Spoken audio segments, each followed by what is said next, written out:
Hello friend, my self doctor Jitendra. मैं पशुपालक भाइयों के लिए और पेट लवर के लिए कुछ इन्फॉर्मेटिव वीडियो लाता हूं जो घरेलू उपचार।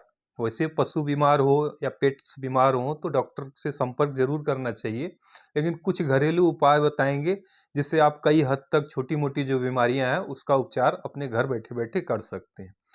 पिछली क्लास में मैंने डिस्कस किया था थनैला से बचाव।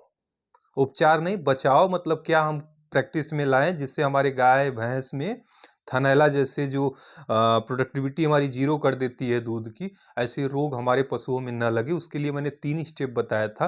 पहला था आपका अपने बछिया या पाड़ी जो भी पैदा हुई है बच्चा गाय का या भैंस का, उसको जितना दूध हो सके पहले पिलाइए, बाद में मत पिलाइए। नहीं, बाद में क्या होता है, दूध रहता नहीं है और थन में या नली में, जिसकी वजह से वहाँ घाव हो जाती है और बैक्टीरिया वायरस की एंट्री हो जाती है जिससे थनैला रोग होता है। तो इसलिए जितना हो सके पहले ही बछड़े को पिलाएं। दूसरा उपाय था उसका कि दूध निकालने के बाद हमेशा एक हैबिट में डाल लीजिए लाल दवा पोटेशियम परमैंगनेट, एक गिलास पानी में चुटकी भर डाल के वो थन को उससे धो दिया करें दूध निकालने के बाद, ताकि वहाँ मक्खियाँ ना बैठे और जो भी वहाँ प्रेजेंट है बैक्टीरिया वायरस वो किल हो सकें, ताकि थनैला जैसा रोग पशु में न हो।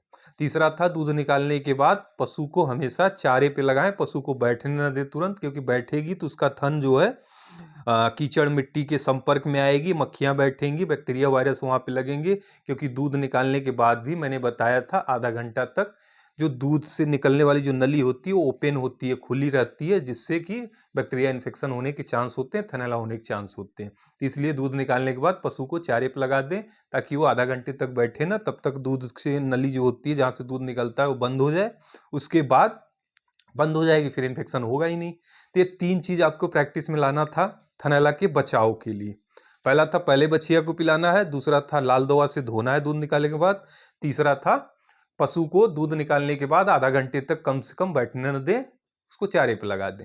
आज हम छोटा मोटा घरेलू उपचार बताएंगे। अगर बाय द वे आपके पशु को थनैला हो गया, थनैला कई प्रकार के होते हैं, बैक्टीरियल होते हैं, वायरस होते हैं। कुछ थनैला में दूध में ब्लड जैसे आने लगते हैं, खून आने लगता है दूध में। कुछ थनैला में होता है दूध जो है दही जैसा आने लगता है। कुछ में ब्लॉकेज हो जाती है, थन से दूध घटने लगता है।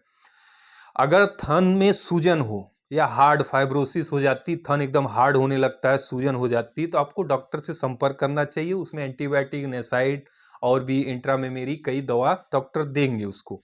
साथ साथ आपको सूजन को घटाने के लिए घरेलू उपचार हम बताएंगे, क्योंकि जो डॉक्टर वाली चीज है वो डॉक्टर ही करेंगे, आप करोगे तो कुछ न कुछ आप मिस कर जाओगे, क्योंकि डोज आपको नहीं पता है, बहुत सी चीजें हैं। जो घरेलू उपाय है, सूजन या गांठ बन गई है, फाइब्रोसिस हो गई है थन में, उसके लिए आपको करना क्या है, 50 ग्राम एलोवेरा की पत्ती लेना है, ठीक है, उसको पीस लेना है। 50 ग्राम हल्दी पाउडर लेना है। उसमें जो है एक नींबू का रस, एक पूरा नींबू काट के उसका रस उसमें निचोड़ना है, और थोड़ा सा 10 ग्राम 5 ग्राम चूना, ठीक है। ये मिक्स करके सुबह और शाम दोनों टाइम दूध निकालने के बाद थन में मालिश करना है, जितना आप जोर से मालिश कर पाए। तो ये हल्दी एंटीसेप्टिक का काम करता है, एलोवेरा और आपका नींबू का रस और चूना, ये सब देखते हैं जी हम जहाँ जहाँ प्रैक्टिस कराए हैं, सूजन और हार्डनेस बहुत जल्दी सॉफ्ट होती है। और साथ में आपका अगर एलोपैथिक दवा कोई डॉक्टर ट्रीटमेंट भी दे रहा है तो इससे रिजल्ट बहुत अच्छे आते हैं।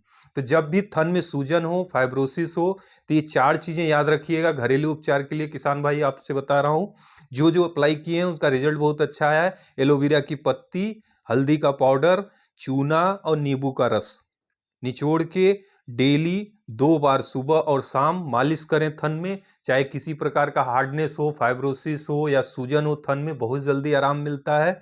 इससे आप जो है रिकवरी, जो थनैला हो गई है मेस्टाइटिस पशु में, उससे रिकवरी बहुत आसानी से होती है, ठीक है। उसके साथ साथ कभी कभी देखा गया है कि दूध में ब्लड आता है, तो उसके लिए घरेलू उपचार है, वैसे नहीं सही होगा तो डॉक्टर से ही संपर्क करना पड़ेगा।